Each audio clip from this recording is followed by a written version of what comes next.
Bismillahirrahmanirrahim. Hope you all are fine. I am Dr. Hassan Junaid. मेरा आप लोगों को कुछ ना कुछ तो जो है वो प्रोफाइल का पता होगा, ठीक है।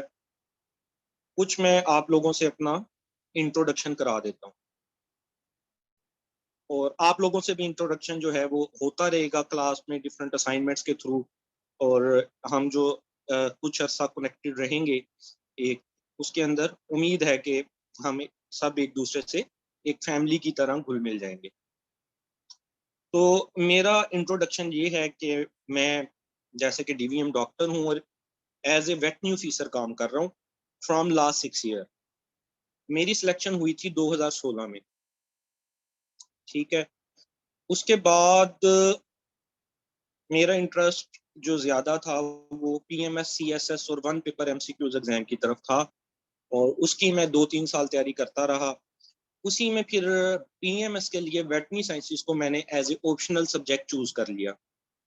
जब मैंने वेटरनरी साइंसेस को as a optional subject choose किया तो उसने मुझे अच्छे मार्क्स दिए, 143/200। ये अटेम्प्ट मैंने दी थी 2019 में, ठीक है। और अनफॉर्चुनेटली मैं फाइनल्स में नहीं जा सका। बड़ा टफ क्राइटेरिया होता है पीएमएस का, जरा जो है marks up to the level नहीं थे बाकियों में। खैर अभी भी मेरी पीएमएस की 2 अटेम्प्ट्स पड़ी हैं और उनकी मैं तैयारी कर रहा हूँ और मेरा यही है कि जब फुल तैयारी होगी तो अपेयर होना है। उसके साथ मैंने कुछ और एग्जाम्स क्लियर कर लिए, वो आप लोगों से रिलेटेड तो नहीं, लेकिन जस्ट आपको बताने के लिए एडी एमओडी का, इसके अलावा जो है एडीएफआईए का, 1-2 एग्जाम्स और भी मेरे क्लियर हुए, वन पेपर एमसीक्यूज। अब अगर आ जाएं वेटनरी की साइड पे तो इसी ईयर में मेरे 2 डिप्टी डायरेक्टर के भी एग्जाम पास हुए हैं वेटनरी के, जो कि आपसे रिलेटेड अगर बात है, ठीक हो गया। वो उसमें एक में ये हुआ, वो पोल्ट्री की सीट्स थी, 18 सीट्स थी। सर्विस स्ट्रक्चर का मतलब मसला था। टेस्ट होने के बाद भी, मेरिट लिस्ट में आने के बाद भी डिपार्टमेंट ने वो सीटें विड्रॉ कर ली। Department can withdraw their seats at any point, ये लिखा होता है और आप उस पर कोई केस भी नहीं कर सकते।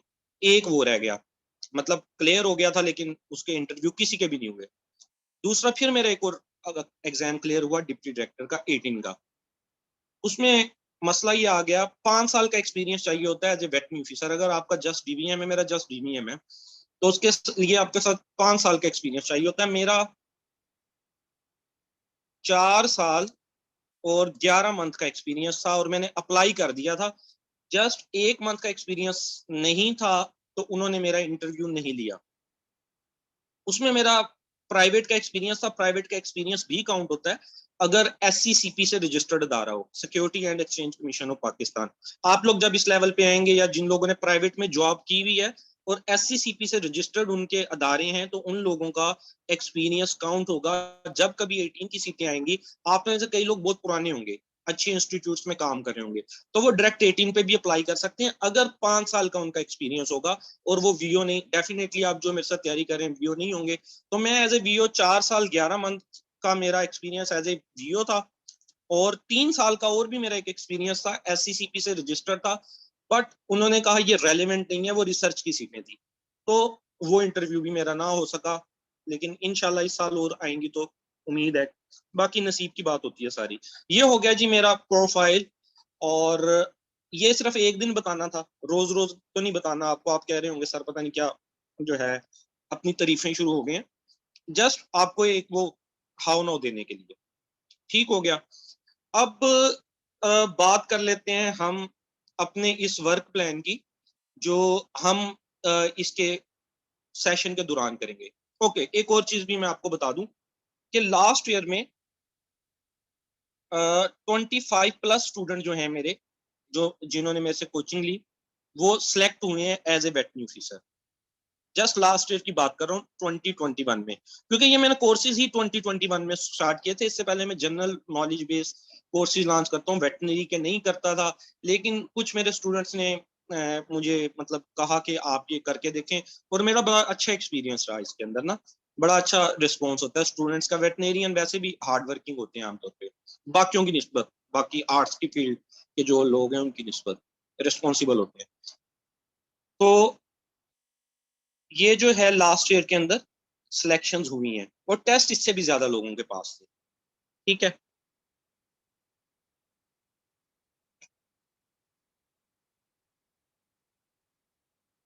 अब बात करते हैं हम discussion on basic work plan. देखिए, मेरा जो स्टडी की मेथडोलॉजी है वो इस तरह है कि हम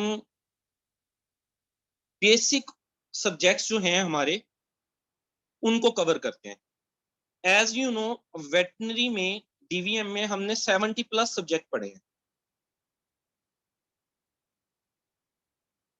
ठीक है, अब हमारे पास जो टाइम होता है, मैंने ये 1 मंथ से स्टार्ट किया आपका जो कोर्स है, क्योंकि मुझे लगता है कि पीपीएससी शायद आपका एग्जाम जल्दी ले ले, क्योंकि लास्ट टाइम जो पिछले 2 मंथ में लेक्चरार की जॉब आई तो पीपीएससी ने इंस्टेंटली उनका एडवर्टाइजमेंट डेट के 15 दिन बाद एग्जाम कंडक्ट कर लिए थे। इस हवाले से मुझे लगता है कि मे भी पॉसिबल हमें 1 महीने का टाइम मिले, इसीलिए मैंने जस्ट 1 मंथ से ये आप लोगों को स्टार्ट का कहा है।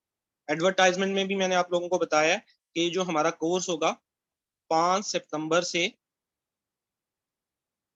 5 अक्टूबर तक का होगा।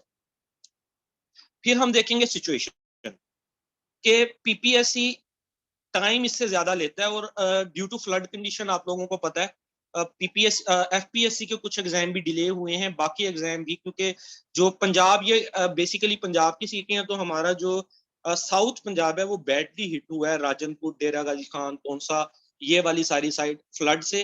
तो मे भी पॉसिबल पीपीएससी एग्जाम लेट कर दे। तो आम तौर पे जो एग्जाम की है वो 1 month to 6 month time period होता है, but PPSC is not bound. PPSC is not bound कि वो कितने दिनों बाद पेपर ले, लेकिन आप अपना जो माइंड मेकअप बनाएं वो 1.5 से 2 महीने का अपने माइंड में रखें कि इसके दौरान हमने कोर्स कवर करना है। वैसे जो मेरा सेशन होता है वो 2 मंथ का होता है। ठीक है, जो मैं बेसिक सब्जेक्ट जिसमें कवर कराता हूँ, और एक मेरा आइडिया होता है कि एक बच्चा इतने एमसीक्यूज कवर करे हमारी स्टडी के दौरान। ठीक है, डिफरेंट सोर्सेज से, तो वो एटलीस्ट 2 मंथ लेता है। तो कोशिश करेंगे, अगर पीपीएससी ने लेट शेड्यूल पेपर किया तो इससे अगला मंथ भी हम स्टार्ट करेंगे, अगर पहले पेपर हो गया तो फिर जो है वो हम उसको वहीं तक लेके जाएंगे। अब बात कर लेते हैं कि covering of basic of subject हमने करनी है, और एक वीक में एक सब्जेक्ट हमने कवर करना है।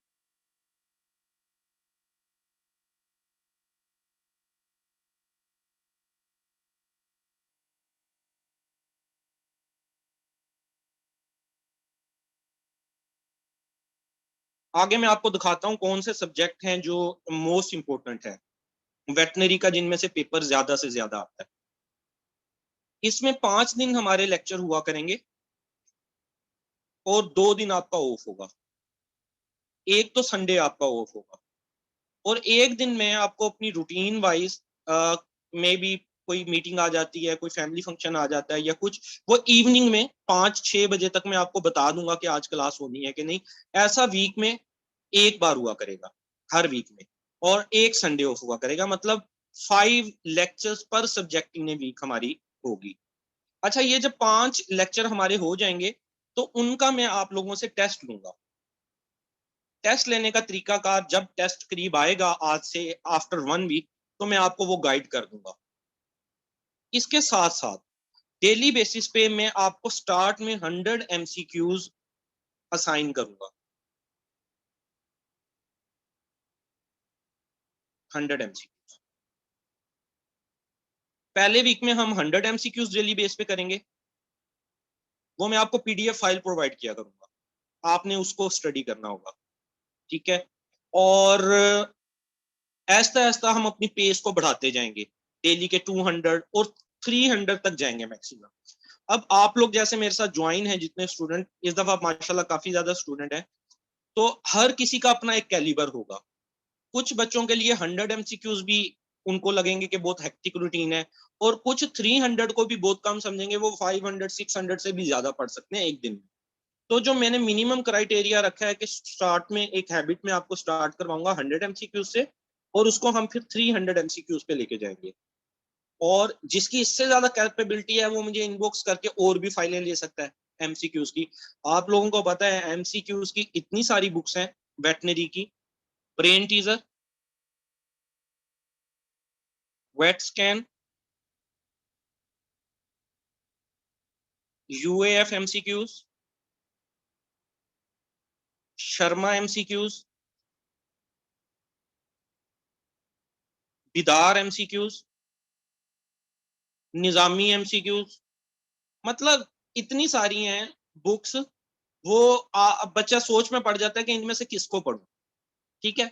हमारी कोशिश ये होगी कि हम ज्यादा से ज्यादा सोर्सेज को टच कर लें, ठीक है।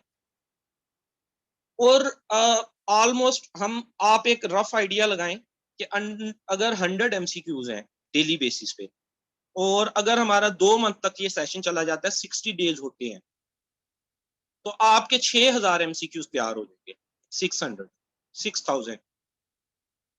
और अगर ये 1 मंथ तक कन्फाइन रहता है तो 3000 MCQs जो हैं वो आपके तैयार हो जाएंगे, और लेक्चर जो बेसिक्स होंगी, जो इंपॉर्टेंट टॉपिक्स होंगे, वो इसके अलावा होंगे। तो ये हमारी स्कीम ऑफ स्टडी होगी, ये जो आप लोग मेरे साथ चलेंगे, ठीक हो गया। इसके अंदर आप लोगों पे कुछ बाउंडेजेस होंगी, उनके मुताबिक मेरे साथ चलना होगा। क्लास लेना मैंडेटरी है, आप लोगों को क्लास लेनी होगी। कभी कोई खुशी गमी आ गई तो ठीक है, कोई ऑफ करना चाहे मुझे इनबॉक्स करेगा कि मैंने ऑफ किया है। जो मैं कोई असाइनमेंट दूंगा आप लोगों को, वो आपको फुलफिल करना लाजमी होगी। वीकली बेसिस पे 2 टेस्ट होंगे तो दोनों को अटेम्प्ट करना लाजमी होगा, वरना आफ्टर 15 डेज जो इन चीजों को नहीं रेगुलर कर रहे होंगे, मैं अपनी ये साथ साथ नोट करता जाता हूँ, ठीक है, डायरी में। और उसकी एक्सेल शीट बना के आप लोगों के साथ में भी पॉसिबल शेयर भी कर दूं कि ये आपकी अटेंडेंस है, ये आप लोगों ने इतने टेस्ट अटेम्प्ट किए हैं, इतनी आपने असाइनमेंट्स बनाई हैं, और जो मतलब लैगिंग बिहाइंड होंगे उनको ग्रुप से आउट कर दिया जाएगा, ठीक है। तो कोशिश करिए कि आप लोगों ने मुझे फीस पे की है तो उसको सही से यूटिलाइज भी करें।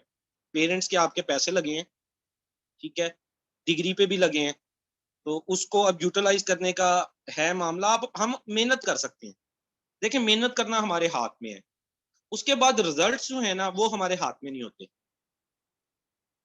आप मेहनत करें अच्छे से।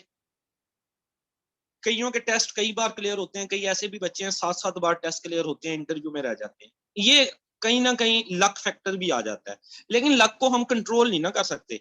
तो उस चीज पे क्यों तवज्जो देनी जो हमारे हाथ में नहीं। हमारे हाथ में होगा वर्क करना, हार्ड वर्क करना, मेहनत करना, कंसिस्टेंट होके करना, वो हम करते हैं। मैं अपनी साइड से आपको फुल एनर्जी प्रोवाइड करूंगा, आप रिस्पॉन्स जो है मुझे 100% अपना प्रोवाइड करें, और उसके बाद जो है मामला तो अल्लाह ताला पे छोड़। ठीक हो गया जी। और यहां तक किसी का कोई क्वेश्चन?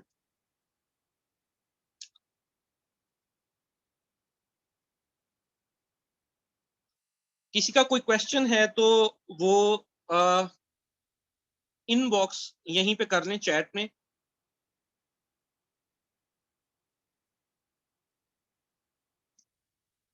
अच्छा, अब आ जाते हैं हम एक कोर्स वर्क पे जो आम तौर पे मेरा चलता होता है, और काफी सारे कुछ स्टूडेंट पिछले बैच के भी हैं जिनके टेस्ट क्लियर थे और इंटरव्यू में नहीं वो कर सके, तो उनको पता है कि यही इसी तरह मेरी स्कीम ऑफ स्टडी होती है। तो जो इम्पोर्टेंट सब्जेक्ट हैं जो मैंने निकाले हैं जहां से एमसीक्यूज आते हैं आपके वेटनरी के 100 एमसीक्यूज के पेपर में, वो मेडिसिन है। डिग्री का नाम ही डॉक्टर ऑफ वेटनरी मेडिसिन है, तो मेडिसिन तो एक इम्पोर्टेंट सब्जेक्ट है ही है। सर्जरी है, सर्जरी बहुत ज्यादा नहीं है, मे बी पॉसिबल मैं इस सब्जेक्ट को रिप्लेस कर दूं किसी और सब्जेक्ट के साथ,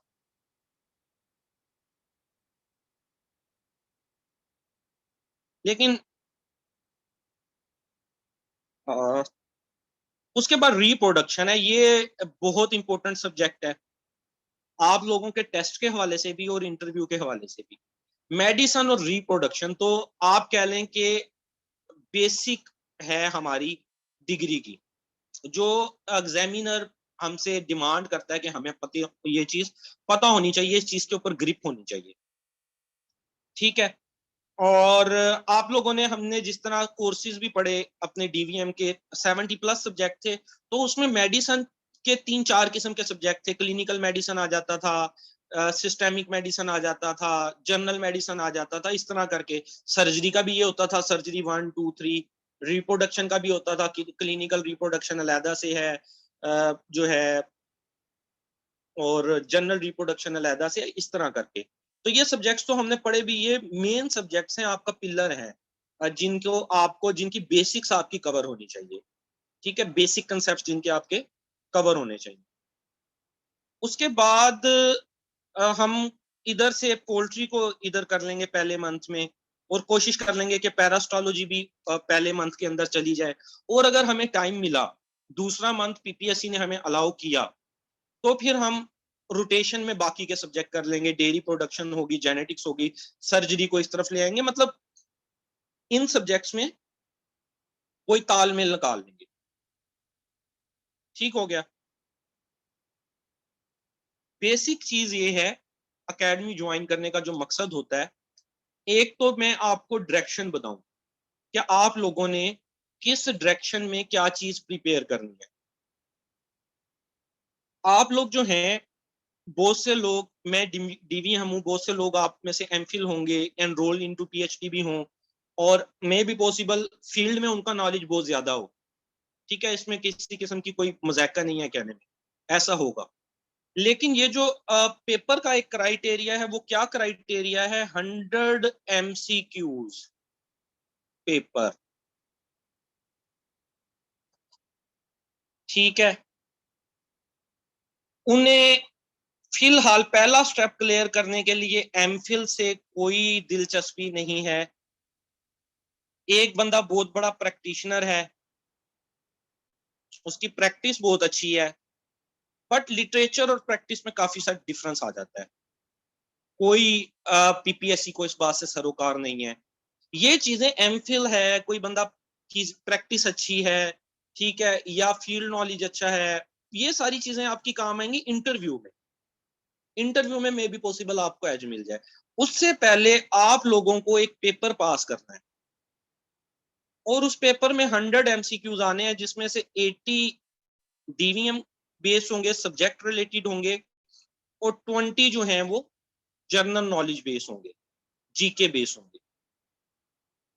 इस पेपर को आपने क्रैक करना है। और जैसा कि आप लोगों को पता है कि जो डीवीएम का मेरिट है, पेपर बड़ा मुश्किल आता है, पास पेपर भी मैं आप लोगों के साथ शेयर करूंगा, और मैं कोशिश करूंगा कि मतलब 2022 में 3-4 पेपर हुए, वो डेली बेसिस पे एक एक पेपर आपको साइन करूं।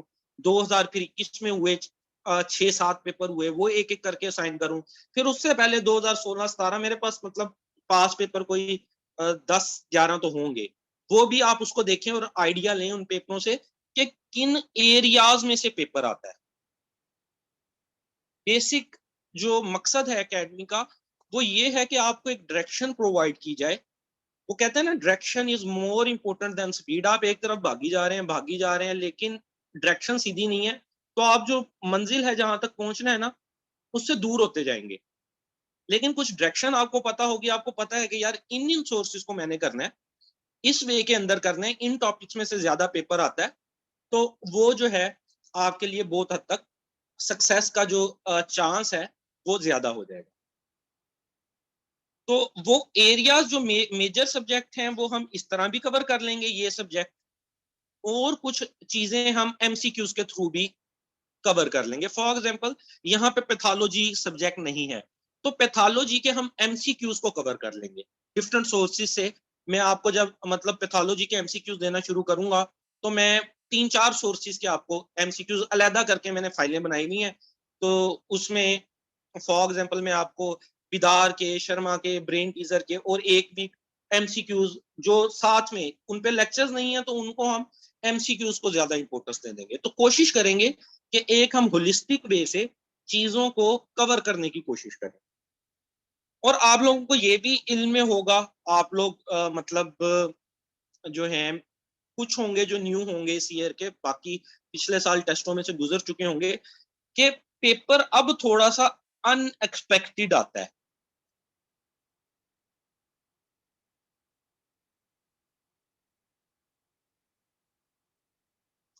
पहले क्या होता था किसी जमाने में, टिल 2018 आप लगा लें, क्योंकि उसके बाद फिर कुछ साल तो सीटें ही नहीं आई, 21 में आना शुरू हुई। 2018 तक क्या होता था, पेपर सेटर जो होता था, एग्जामिनर जो होता था, वो किसी ना किसी ब्रेन से कह रहा हूँ, किसी ना किसी बुक से पेपर उठा लेता था। उनमें मेजर बुकें कौन कौन सी आ जाती थी? Brain teaser. मेरी वॉइस आप लोगों को क्लियर आ रही है? कोई डिस्ट्रप्शन तो नहीं है? कोई एक बंदा जिसको मेरी वॉइस क्लियर आ रही हो और स्लाइडें क्लियरली विजिबल हो वो बताए।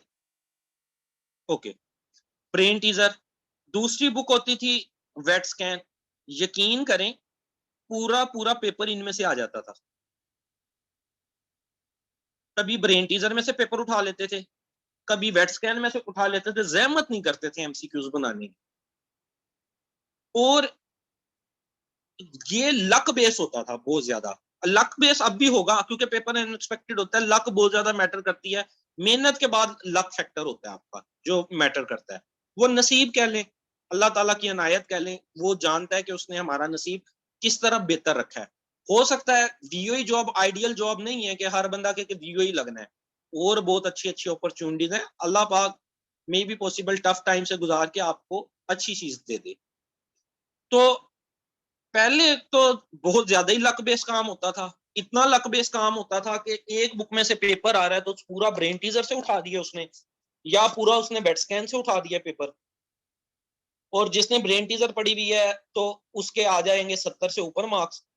वो ब्रेन टीजर वाली कैटेगरी इन हो जाती थी। जिन लोगों ने बेट स्कैन पे ज्यादा तवज्जो दी है उस कैटेगरी से आ गया तो वो लोग इन हो गए। फिर कुछ यूएएफ के एमसीक्यूज होते थे, यूएएफ का प्रोफेसर आ जाता था तो उसमें से बना देता था, तो वो वाले लोग इन हो जाते थे। गालबन अभी पिछला एक पेपर पिछले साल हुआ एमओडी का, मिनिस्ट्री ऑफ डिफेंस के अंदर, वो यूएफ की फाइल से आ गया। लेकिन पीपीएससी के साथ एक हादसा पेश आया 2019 में,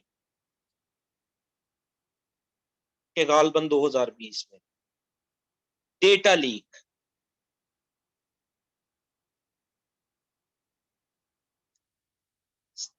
पहले भी डेटा लीक होता होगा, लेकिन हुआ ये, आजकल सोशल मीडिया का दौर है, आजकल यंग एनर्जेटिक ब्लड है, टिकटॉकर हैं, आप में से भी कई लोग होंगे, तो फौरन चीजों को कैच कर लेते हैं, फौरन पता चल जाता है।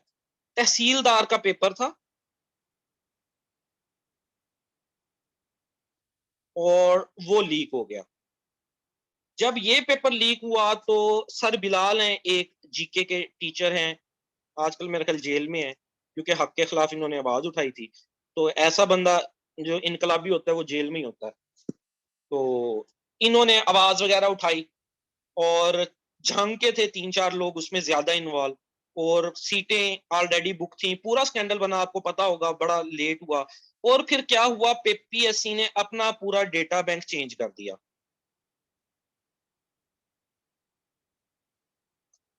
आजकल ये बेचारे सर बिलाल जो हैं वो जेल में हैं, उल्टा इनके ऊपर उन्होंने पर्चे करा दिए हैं, ये वो करके, और खुद मेरा ख्याल सारे बार बूर फिर रहे हैं।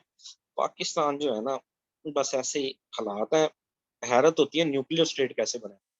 कभी कभी दोस्तों से डिस्कस हो रही होती है, बिजली इनकी पूरी नहीं होती, सलाब इधर कंट्रोल नहीं होता, और न्यूक्लियर स्टेट बने हैं।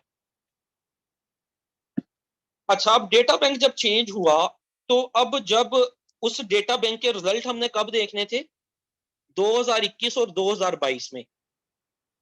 तो जब हमने 2021 और 2022 के पेपर देखे तो ना ब्रेन टीजर में से पेपर थे, ना पेपर वेट स्कैन में से थे, ना शर्मा, ना अबिदार, दाएं बाएं की जितनी बुक्स हैं उनमें से पेपर नहीं आया।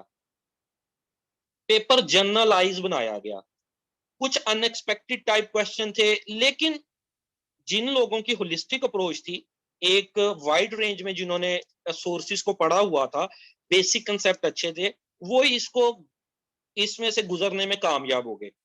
और होलिस्टिक अप्रोच और ये सब करने के बाद जो सबसे इंपॉर्टेंट डे है ना, यकीन करें, वो आपका एग्जाम डे है। आप तैयारी करते हैं, सब मेहनत करते हैं, ठीक है, और एग्जाम डेट पे जो पेपर अच्छी टेक्निक से हल करता है ना, वो कामयाब हो जाता है। वो टेक्निक मैं आपको बताऊंगा, उम्मीद है कि आप फॉलो भी करेंगे, लेकिन काफी हद तक मैंने ये देखा है, ये वो वाली टेक्निक इनबिल्ट बहुत ज्यादा है। अक्सर बच्चों को मैं कह के थक जाता हूँ, तुक्का नहीं लगाना, तुक्का नहीं लगाना। वो शायद सोचते हैं कि तुक्के से नंबर आ जाते हैं। ऐसा नहीं है, फिर नेगेटिव मार्किंग भी होती है। तो आपको कितने नंबर चाहिए? 60 to 65 बस। देखें, 35 मार्क्स का मार्जिन है आपके पास, जो आप 35 MCQs छोड़ सकते हैं। टीवीएम का मेरिट इतना ही बनता है। 60 वो पेपर बहुत ज्यादा मुश्किल आ जाए तो इवन 45 to 50 पे भी गिर जाता है। और अगर पेपर जरा इजी हो, दरमियाने लेवल का हो, तो 60 to 65 जाता है। बहुत इजी तो आता ही नहीं ना पेपर। पीपीएससी का, पीपीएससी सही टफ टाइम देता है। तो देखें, 35 MCQs का आपके पास मार्जिन है। आप पेपर टेक्निक में जस्ट 65 वो एमसीक्यूज हल करें जो आपको पेट श्योर हो, बाकियों को छोड़ दें। कोई जरूरत नहीं है इससे ज्यादा नंबर लेने की। लेकिन ये भी चलें, ऐसे ऐसे इसके ऊपर भी हम डिस्कशन करेंगे। तो ये हमारा 2 मंथ का एक प्लान हो जाएगा, जिसके अंदर हम सब्जेक्ट्स को कवर करेंगे। तो आज से जो पहला सब्जेक्ट हम स्टार्ट करने जा रहे हैं, वो है वेटनरी मेडिसिन। ओके।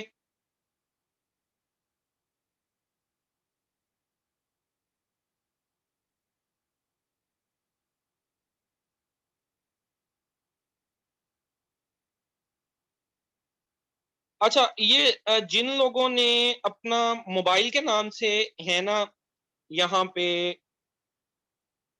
कनेक्टेड, वो काइंडली अपने ओरिजिनल नाम से कनेक्ट हो जाएं। वो थोड़ा सा आप लोगों से फिर इंटरेक्शन करने में मुझे इजी रहेगा। आप लोगों की अटेंडेंस नोट करना मुझे इजी रहेगा कि कितने बच्चे क्लास में आ रहे हैं कि नहीं। जिसका मोबाइल के नाम से होगा, मुझे नहीं पता चलेगा कि ये कौन सा जो है बॉय या गर्ल है। तो ये ना हो कि उस फिर वो अटेंडेंस आपकी आसान तरीका है, जहां पे ये पार्टिसिपेंट हैं उधर अपने नाम पे क्लिक करें और वहां पे अपना नाम चेंज कर लें। या अपनी सेटिंग्स में बाद में, आज के लेक्चर के बाद सेटिंग्स में जाके जो वहां पे नाम आपके मोबाइल या जिसका लैपटॉप का आ रहा है, वहां पे अपना नाम डाल दें, जो नाम आपने मुझे ग्रुप के अंदर बताया है, ताकि फिर मेरे लिए आप लोगों की अटेंडेंस, असाइनमेंट्स और इस चीज में बाद में आसानी हो जाए। तो पहला वीक है हमारा वेटनरी मेडिसिन का। अभी तक जितनी बातें थी वो तो जस्ट एक जनरल इंट्रोडक्शन था, जो मैंने अपने बारे में बता दिया और अपने इस कोर्स के बारे में बता दिया, जो आप लोगों को मैं ऑफर कर रहा हूँ। अब स्टार्ट होगा वो पॉइंट जहां से हम स्टडी की तरफ गामजन होंगे। यहां तक किसी का कोई क्वेश्चन?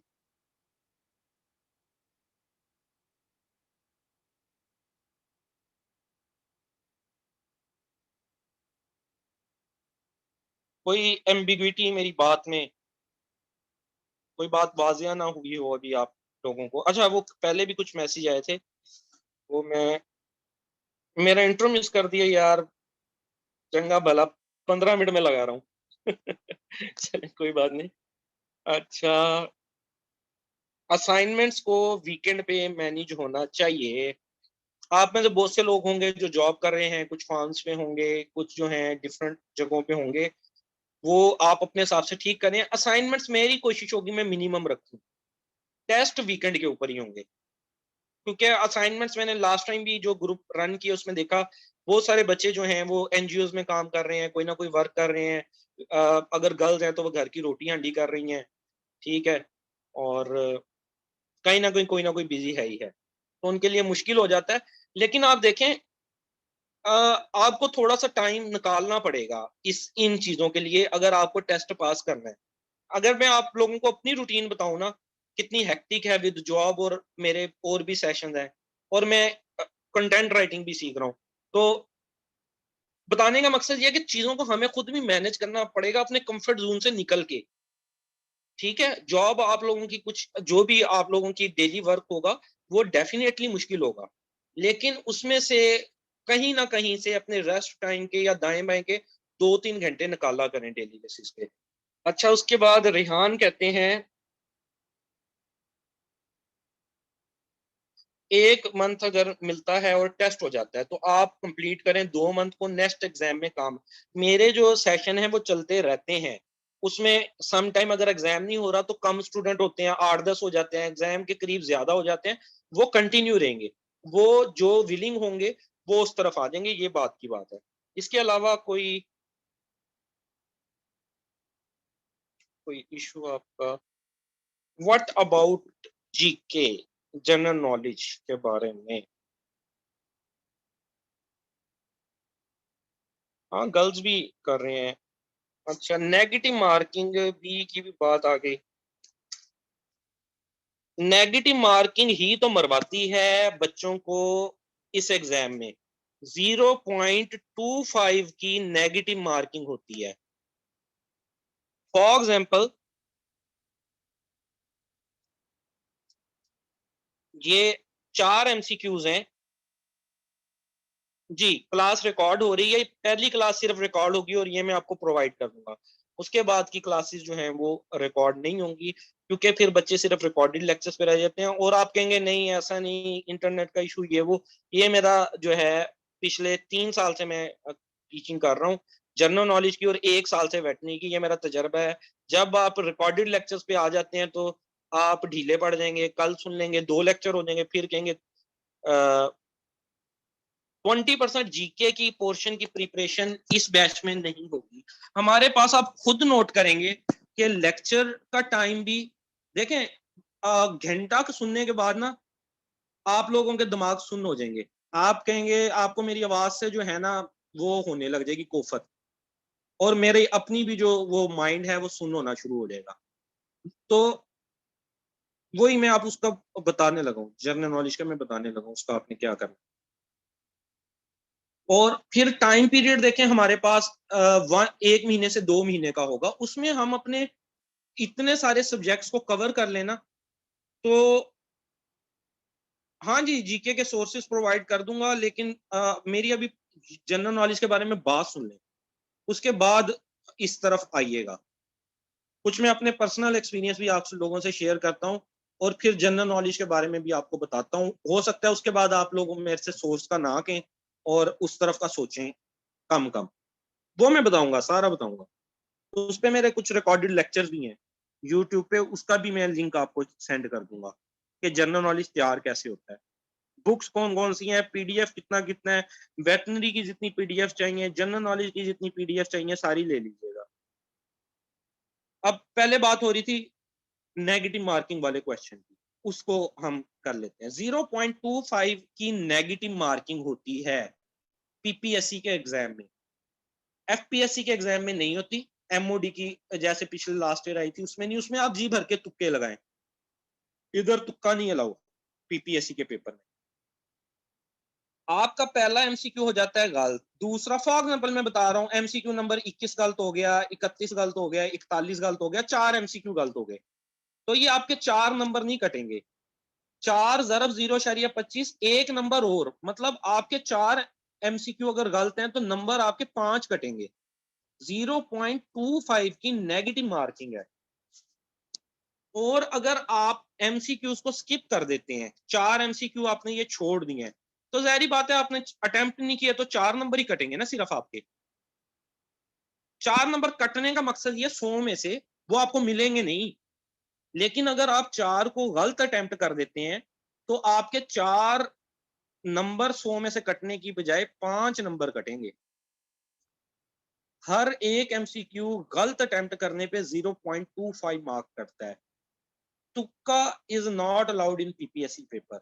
ये जो है ना कंफर्म्ड फैक्ट है। एजुकेशनल गैस कर सकते हैं। एजुकेशनल गैस और तुक्के में फर्क होता है थोड़ा सा, ठीक है। एजुकेशनल गैस वो होता है कि कभी आपको याद आ जाए कि फलां सर की क्लास ली थी रिप्रोडक्शन और उन्होंने ये बात कही थी और मुझे लग रहा है ये वाला जवाब दुरुस्त है, that is called educational gas.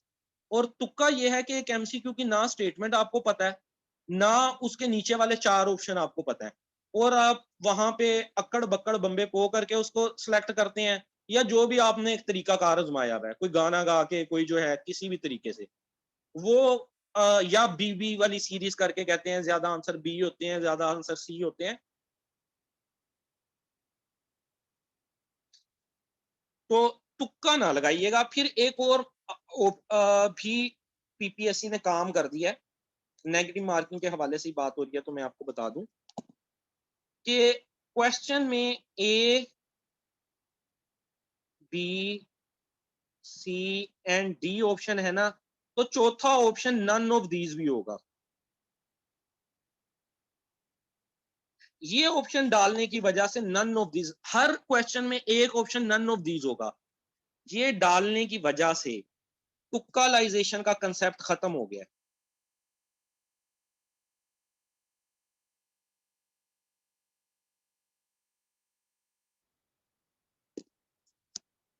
क्योंकि एक वो एमसीक्यू जिसके आपको ऊपर वाले आंसर भी नहीं पता और नीचे वाले भी नहीं पता, तो उसमें नन ऑफ दीज भी है। 4 होना, हम किसी ना किसी तरह वो पाकिस्तानी हल हुल निकाल के ये दो नहीं हो सकते, ये मिलता जुलता करके बी या सी को करेक्ट कर देते हैं। लेकिन अब कुछ आंसर का जवाब डी भी होगा, नन भी होगा। ये सबसे कंफ्यूजिंग पॉइंट है पीपीएससी के पेपर में, नन ऑफ दीज वाला। इवन जो एमसीक्यूज आपको आते भी होते हैं, पेट श्योर भी होते हैं। फॉर एग्जाम्पल, जनरल नॉलेज का मैं आपको एक बताता हूँ अपना, ये 2022 में पेपर दिया, गालबन मार्च में हुआ। कैपिटल ऑफ किसी कंट्री का उन्होंने कैपिटल पूछ लिया। अच्छा, मैं जनरल नॉलेज की तैयारी काफी अरसे से कर रहा हूँ तो मुझे कैपिटल्स आते थे, लेकिन ऑप्शंस में उन्होंने उस कैपिटल का नाम ही नहीं लिखा। ठीक है, अब मेरे माइंड से वो स्किप हो गया कैपिटल का नाम, उस वक्त इस कंट्री का कैपिटल कौन सा है। ऑप्शन में होता तो मुझे याद आ जाता पढ़ के कि हाँ ये वाला है। अब मैं ऊपर वाले तीनों में घूमी जा रहा हूँ, यार ए हो सकता है, बी हो सकता है, सी। दो का मुझे पता था उनमें कैपिटल्स का। एक ये भी तरीकाकार होता है ना, मतलब यहाँ पता था पेरिस, यार ये तो फ्रांस का है। दूसरा मुझे पता था यार जकार्ता, ये तो इंडोनेशिया का है। एक ये उसने कोई लिख दिया सोफिया करके, और कंट्री जिसका पूछा था वो भी बड़ी मुश्किल सी थी, आई थिंक क्यूबा थी, क्यूबा का पूछा था।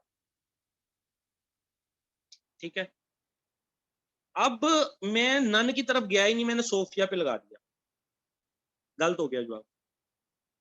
बताने का मकसद ये है कि नन ऑफ दीज ऑप्शन के बाद पेपर अटेम्प्ट करने का काम बड़ा ट्रिकी हो गया। 100% आपका माइंड एक्टिव और माइंड में चीज है तो वो आप उसको अटेम्प्ट कर सकते हैं, वरना उसको स्किप कर देना बेहतर है। ठीक है, लेक्चर कब स्टार्ट होगा? हाँ जी, क्यूबा का हवाना था। लेकिन हिवाना, ये पंजाबी में या उर्दू में भी कहते हैं, ये जो होती है कैटल, उसका हिवाना, हिवाने की सोजिश मास्टाइटस, ये वो हिवाना नहीं है, ये दूसरा हिवाना। अच्छा, उसके बाद भी क्वेश्चन आ गए उस पे। एक कहते हैं, अच्छा उसके बाद जीके की बात हो रही है, सारे जीके की बात कर रहे हैं। अब मेरा लेक्चर उस पे एक रिकॉर्डेड है, कहाँ से कैसे उसको सॉल्व करना होता है वो आपको पता चल जाएगा। सोर्सेज ऑफ जीके भी प्रोवाइड करूंगा, जीके की बुक्स भी प्रोवाइड करूंगा। उसके बाद कहते हैं Zaigham, how many attempts can be made by a person for PPSC. एक बंदा पीपीएससी में कितनी अटेम्प्ट्स दे सकता है? पीपीएससी में वेटरनरी ऑफिसर्स की जो जॉब आती है, life stock and dairy development, this is department, life stock and dairy development department. इसके अंडर कैडर हैं, गालबन 5 या 6 कैडर है। लेकिन कुछ कैडर ऐसे हैं जिनमें वेटनेरियन की एफपीएससी में नेगेटिव मार्किंग नहीं होती। अच्छा, एक क्वेश्चन कंप्लीट होने दिया करें, वो फिर मुझे डिस्ट्रैक्शन हो जाती है, मैं गजनी बन जाता हूँ, गजनी। अच्छा, एल एन डी टी में 5 कैडर हैं, लेकिन उनमें से 2 कैडर ऐसे हैं जिसमें वेटनेरियन की जॉब ही नहीं है। फॉर एग्जांपल कम्युनिकेशन का एक है, पब्लिकेशन एंड कम्युनिकेशन इस तरह का कुछ है, planning and evaluation, P&E, planning and evaluation एक कैडर है, उसकी जॉब ही कोई, मतलब उसमें वेटनेरियन की नीड नहीं, या एक आधे को वैसे ही एडजस्ट कर लेते हैं एज ए जो है असिस्टेंट के तौर पे। कैडर जो मेन है वो 3 बचते हैं। एक है AH cadre, animal health cadre, या इसको कहते हैं एक्सटेंशन, एक्सटेंशन कैडर। ये जो आपकी सीटें आई हैं ये एनिमल हेल्थ कैडर के अंदर आई हैं 53, और इससे पहले पिछले साल 66 सीटें इसके अंदर आई थी। फिर एक कैडर है रिसर्च, मैं इसका आपको ऑर्गेनोग्राम भेज दूंगा, मुझे याद कराइएगा। रिसर्च में फिर काफी सारे इदारे आ जाते हैं, veterinary research institute, buffalo research institute, FMD centre, ये सारे रिसर्च के अंडर ही काउंट होंगे जब भी जो सीटें आएंगी। उसके बाद तीसरा मेन कैडर है ब्रीड इंप्रूवमेंट, जिसमें सीमन प्रोडक्शन हो गया, ठीक है, सीमन प्रोडक्शन वाले हो गए, या अपना कुछ CVDs भी ऐसी हैं जो AI सेंटर्स हैं, आर्टिफिशियल इंसेमिनेशन सेंटर्स हैं, उधर की सीट, कुछ हमारे SPUs हैं जैसे कादराबाद में है, और करानी वाला में शायद है कि वो डिसॉल्व हो गया, दो तीन हैं, उनमें से 2 फंक्शनल हैं, 1-2 फंक्शनल नहीं है, 4 है मेरा ख्याल, शायद 2 फंक्शनल हैं, 2 नहीं फंक्शनल। इन कैडर्स के अलग अलग 3-3 चांसेस होते हैं, इसके अलहदा 3 चांस होंगे, इसके अलहदा 3 चांस होंगे, इसके अलहदा 3 चांस होंगे।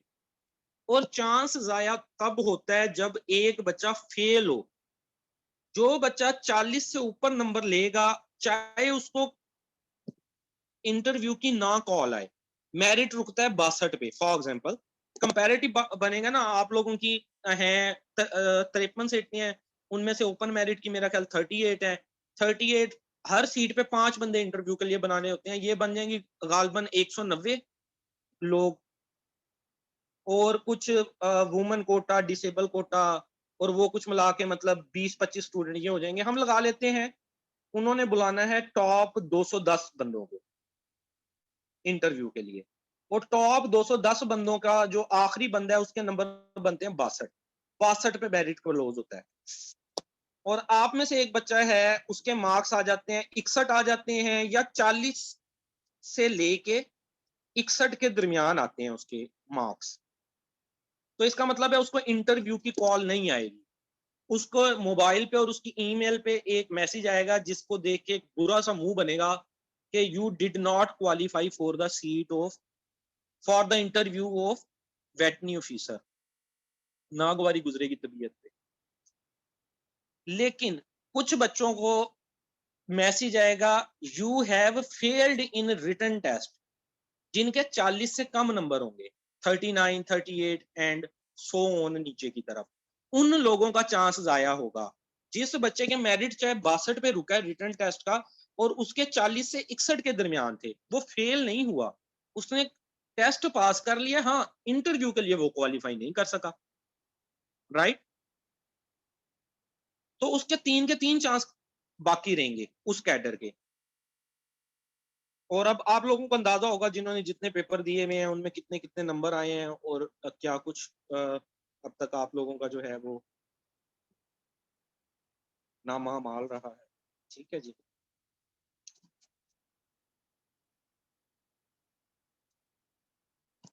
उसके बाद भी क्वेश्चन है।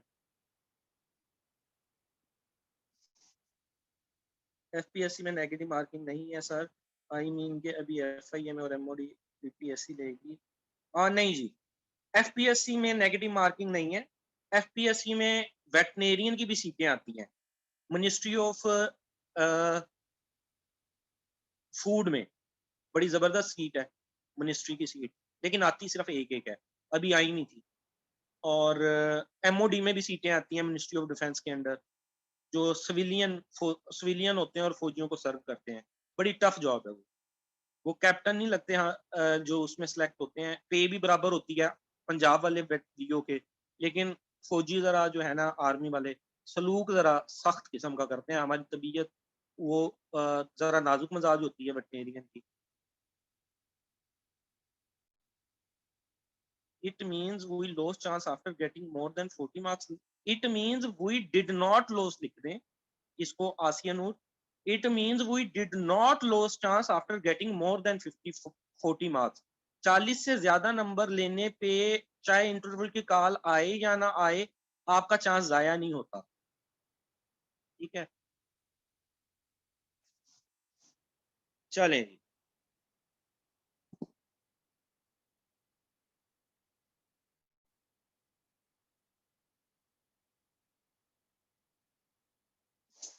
अब आते हैं हम अपने पहले सब्जेक्ट की तरफ।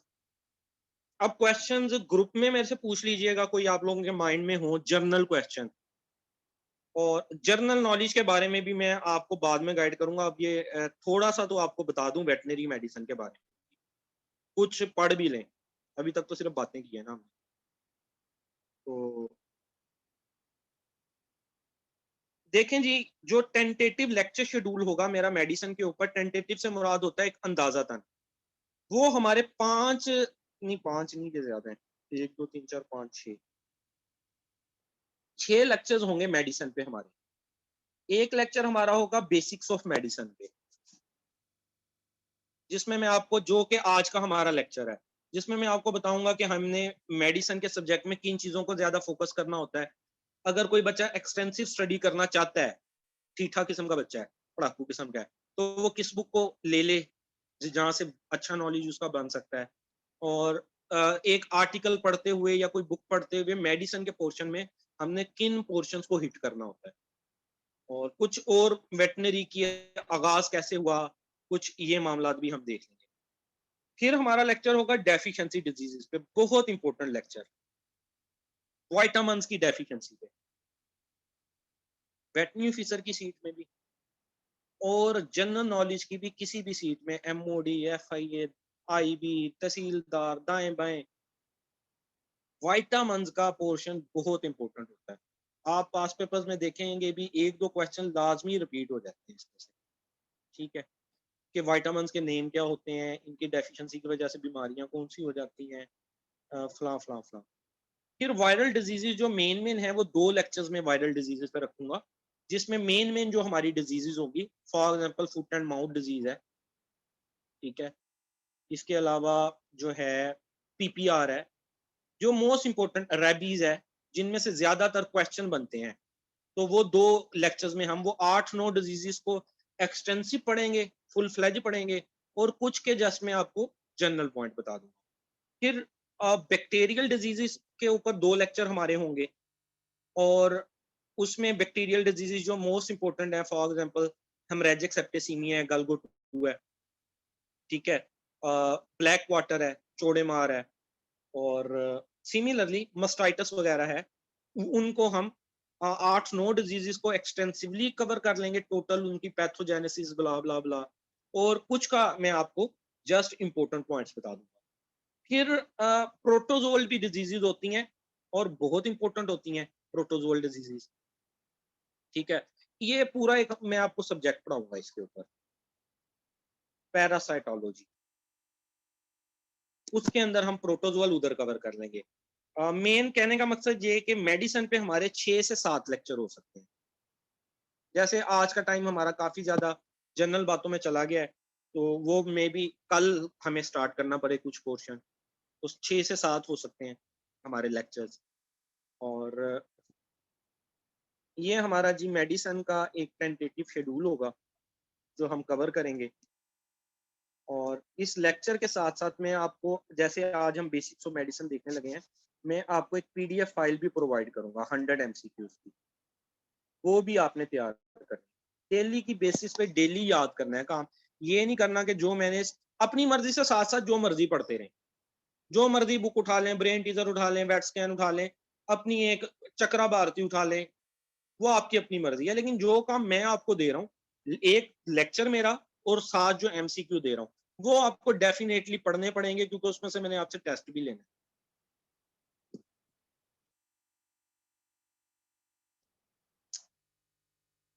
है। एक्सटेंसिव स्टडी के लिए जो आमतौर पे यूज होती हैं बुक्स, चक्रा भारती होती है, मार्क मैनुअल को एक बड़ा अच्छा रेफरेंस बुक माना जाता है, डीसी ब्लड होती है।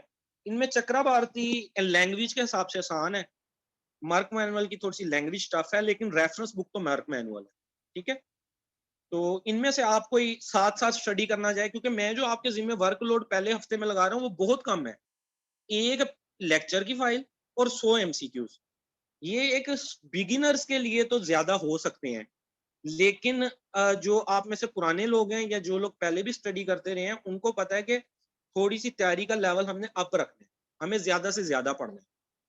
तो वो इनमें से किसी बुक को अगर उठा के साथ साथ पढ़ते रहें तो अपनी भी नॉलेज में इजाफा करेंगे, हम ग्रुप वालों की नॉलेज में भी आपकी वजह से कुछ इजाफा हो सकता है, मुझे भी कुछ बातों का पता चल सकता है उनमें से। अच्छा, एमसीक्यूज में हमने पढ़ते हुए किन चीजों को फोकस करना होता है?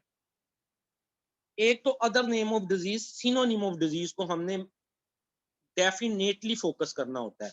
ये पेपर में सिनोनिम आ ही जाते हैं। ठीक है, फॉर एग्जाम्पल एक पास पेपर का क्वेश्चन मैं आपको बताता हूं कि जी सर्कलिंग डिजीज किसको कहते हैं?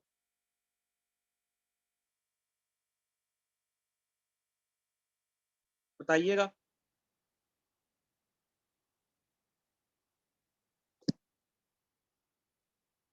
गिड को नहीं कहते, कोको M3 कहता है, लिस्टीरियोसिस अब्दुलरहमान कहते हैं गिड, अबू बकर कहते हैं लिस्टीरियोसिस, अली सैन कहते हैं लिस्टीरियोसिस, मलिक मोहम्मद अहमद कहते हैं लिस्टेरिया, किंजा कहते हैं लिस्टेरियोसिस। ठीक है, काफी है, काफी है, लिस्टेरियोसिस को कहते हैं।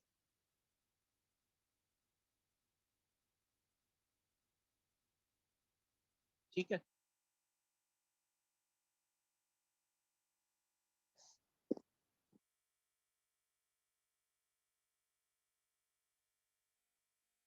अच्छा, उसके बाद जो है राइस फील्ड वर्कर डिजीज किसको कहते हैं?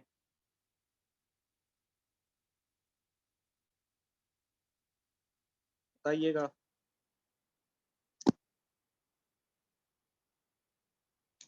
मोइन कहते हैं लेप्टोस्पाइरोसिस, उस्मान अरशद कहते हैं डिग्नेला।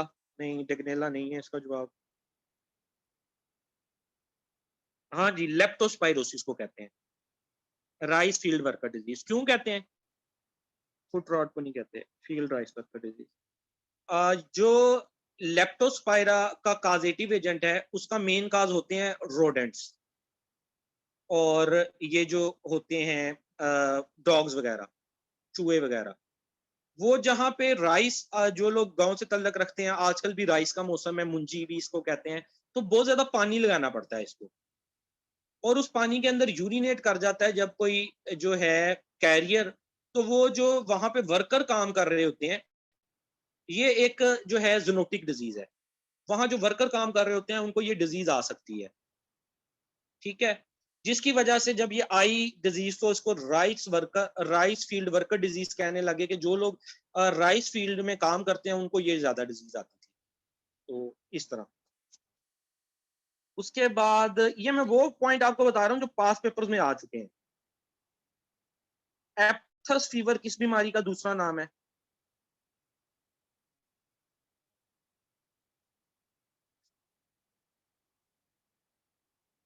जी, गुड, FMD का। गुड हो गया, राइट। सिमिलरली सेकंड पॉइंट जो मोस्ट इंपोर्टेंटली पूछा जाता है वो होता है causative agent. Causative agent of any disease is known as etiology. इतने सिंपल MCQ भी आ जाते हैं पेपर में।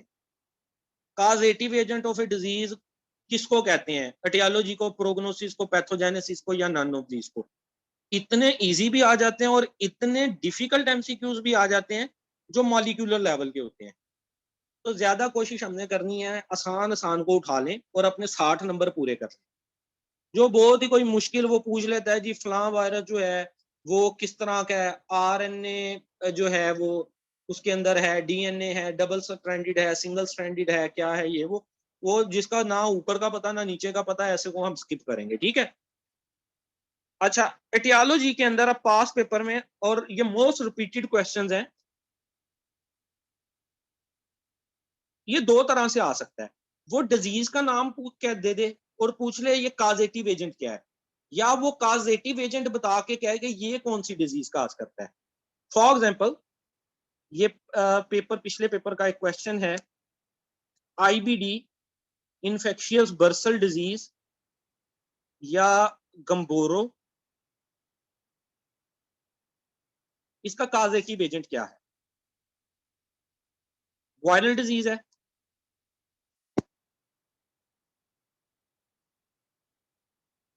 ऑप्शन देने की तो जरूरत ही नहीं पड़ी, आप तो पहले ही बड़े पढ़े लिखे हो यार सारे। गुड, पिरना वायरस, राइट। ये बड़ी दफा रिपीट होता है और कोई पता नहीं अगली दफा भी रिपीट हो जाए। फिर IB, infectious bronchitis, infectious bronchitis poultry की बीमारी है, इसका causative agent corona, corona virus. Good, आप लोगों का अच्छा एक चले है। और जिनको इनके जवाब नहीं आ रहे उन्होंने परेशान नहीं होना। वो इमरान खान कहता है ना घबराना नहीं है, आखिरी हद तक कहता है। लोग कहते थे आप थोड़ा सा घबराने, वो कहता था नहीं घबराना नहीं है। तो उसी तरह आप लोगों ने भी घबराना नहीं, जिनको नहीं आता वक्त के साथ नॉलेज, ये जो जवाब दे रहे हैं इनकी एक स्टडी होगी, एक टाइम स्पेंड किया होगा इन्होंने, तो आईबी का भी फॉर एग्जांपल पूछ लिया जाता है। एचएस का जो है वो पॉजिटिव एजेंट क्या है, हेमरेजिक सेप्टिसिमिया का PM, prime minister. Pasteurella multocida, very good, good, ये भी काफी दफा क्वेश्चन आ देते हैं। अच्छा, Pasteurella multocida cause which disease in poultry, Pasteurella multocida poultry में कौन सी डिजीज काज करता है। अब थोड़े से डिफिकल्ट क्वेश्चन पे आते हैं।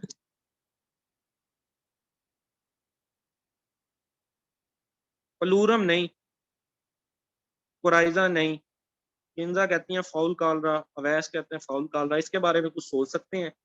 राशिद भी कहते हैं फाउल कॉलरा, जी फाउल कॉलरा काज करता है पास्चुरेलो मल्ट। माइकोप्लाज्मा को तो यार, माइकोप्लाज्मा का वो माइकोप्लाज्मा ही होगा ना। पास्चुरेला मल्टो कोक्सीडिया वाले ने तो सही मजे की बात की है, कोक्सीडिया को कोक्सीडिया ही काज करेगा। माइकोप्लाज्मा को माइकोप्लाज्मा, इतने बड़े ब्लंडर नहीं मारने पेपर में, इधर मार लें कोई बात नहीं, यहाँ नंबर कोई नहीं आपका कटना, ठीक है। कोक्सीडियोसिस को कोक्सीडिया या इमेरिया ही काज करेगा ना, माइकोप्लाज्मा को माइकोप्लाज्मा नहीं करना है। ये वाले दो जवाब मुझे पसंद नहीं आए। कुराइजा चलें, कई लोग कुराइजा को इसके साथ कर जाते हैं फाउल कॉलरा, लेकिन नहीं, चलें करीब करीब। पलूरम साल्मोनेला की वजह से होता है, इसको भी नहीं। कॉलरा वाले जो हैं वो ठीक कह रहे हैं, गुड हो गया।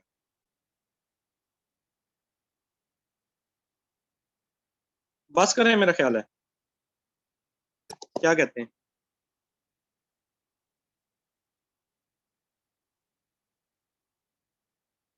क्या कहते हैं, अभी मजीद हौसला है, सकत है मुझे सुनने की, या इसको हम यहीं पे जो है वो फिलहाल के लिए नाइट ड्यूटी भी करनी है हमें।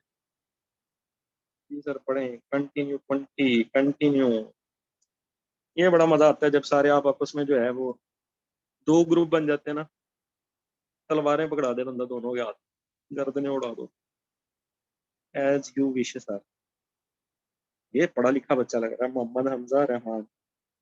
अच्छा, मेरा ख्याल है कि ना इसको यहीं पे हम एंड कर देते हैं।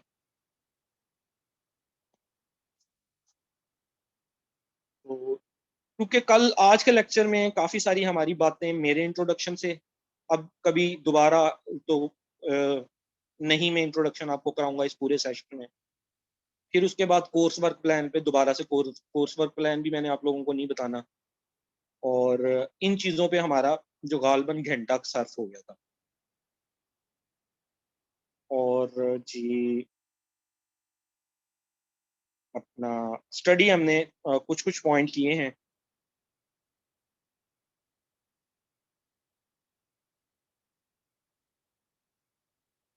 तो हम यहीं पे इसको जो है वो वाइंड अप करते हैं। आप लोगों का क्वेश्चंस में ले लेता हूँ, ठीक है? आप लोग क्वेश्चन जो देखते हैं,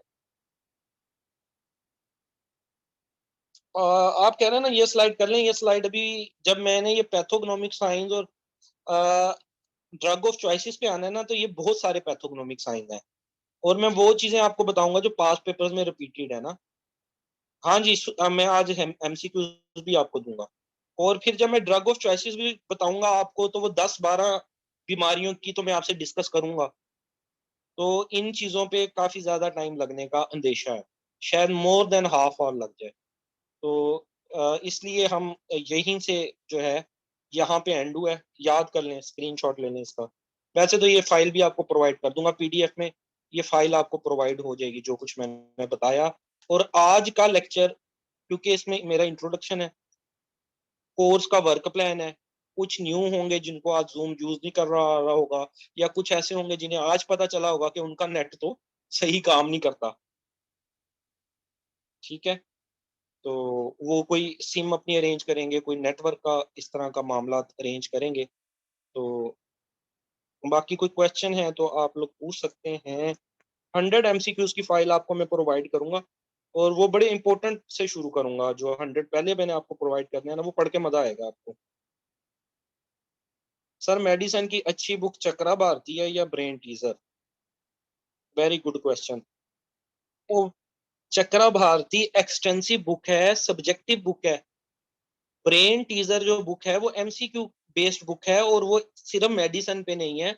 उसके अंदर कोई 8-9 से ज्यादा सब्जेक्ट है। सर्जरी, रिप्रोडक्शन, मेडिसिन, न्यूट्रिशन, फलां फलां फलां। टोटल 2000 एमसीक्यूज हैं ब्रेन टीजर में, ठीक है? वो अभी हम कोशिश करेंगे ब्रेन टीजर कवर करें, चाहे उसमें से पेपर आता है कि नहीं आता, वो एक अलग मैटर है। हमने एमसीक्यूज के साथ तो एंगेज रहना है ना, किसी सोच के साथ तो एंगेज रहना है। अच्छा, तो चक्रा भारती जी एक्सटेंसिव बुक है, और दूसरी जो है मेडिसिन के लिए, और ब्रेन टीजर वो एमसीक्यू बुक है। ब्रेन टीजर में जो मेडिसिन के एमसीक्यू है वो भी मैं आपको अलहदा पीडीएफ फाइल बना के आपको एक दिन दूंगा पढ़ने के लिए। अच्छा, मेरे पीएमएस में ऑप्शनल सब्जेक्ट क्या थे? ज्योग्राफी 200 मार्क्स की, वेटनी साइंसेस 200 मार्क्स की, और सोशियोलॉजी 200 मार्क्स की।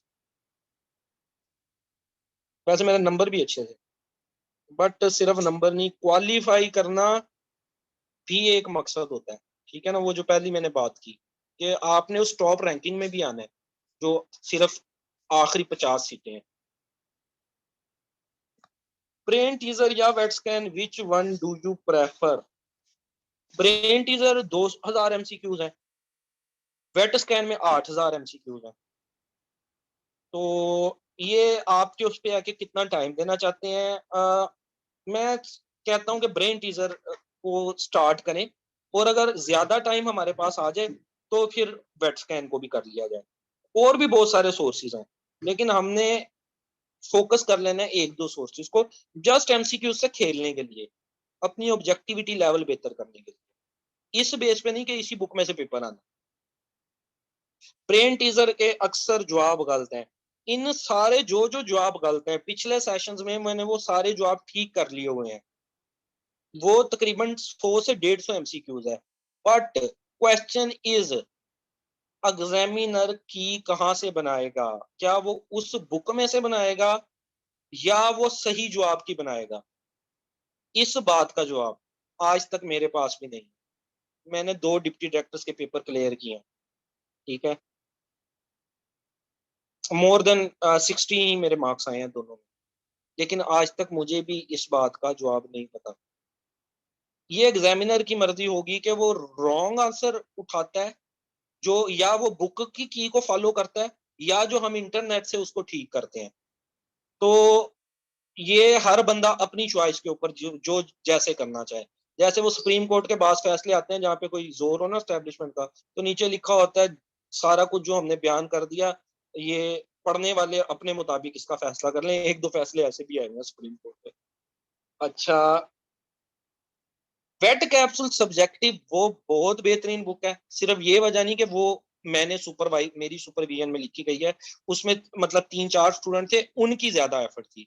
मैं समझता हूँ वो उनकी लिखी हुई बुक है, जस्ट मेरा तो उसके ऊपर नाम है, लेकिन वो इतनी अच्छी बुक है, उनमें वो एरियाज कवर किए गए हैं वेट कैप्सूल 2022 में, जो ज्यादातर पोर्शन जो है एग्जाम में पूछे जाते हैं, उसको भी हम कवर करेंगे।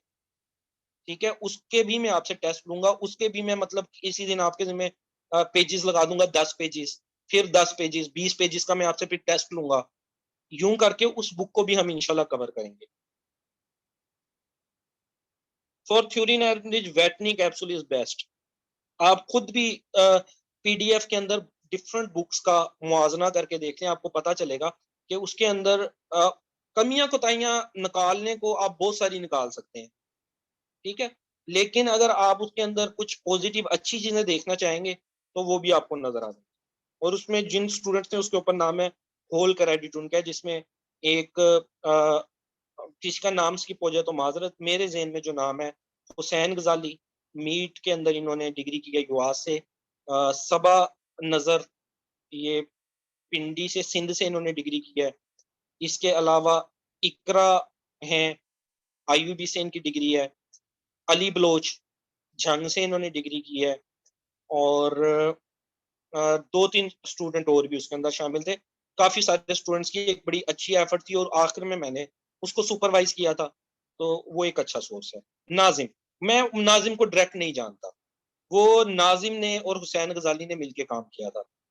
और एक दो जैनब जवेद, वो तो डेफिनेटली जेम है, उनके 5 जगह सिलेक्शन हुई है जैनब जवेद की, ये आप सबके लिए रोल मॉडल है।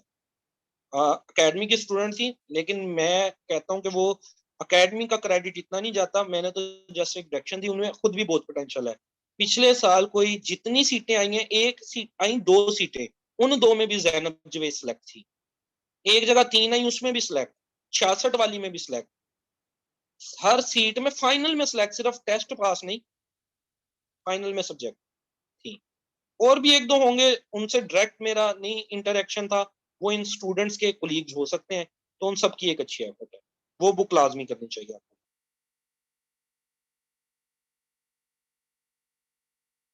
ठीक हो गया जी, मेरा ख्याल है फिलहाल यहीं पे हम आज के लेक्चर का इख्तिताम करते हैं। और किसी किस्म का आप लोगों के कोई क्वेश्चन हो, आप व्हाट्सएप ग्रुप में फ्रीली पूछ सकते हैं। क्रॉस टॉक, एक दूसरे को तंग नहीं करना, ठीक है, लड़ाई नहीं डालनी, पॉजिटिव के अंदर चीजों को डिस्कस करें।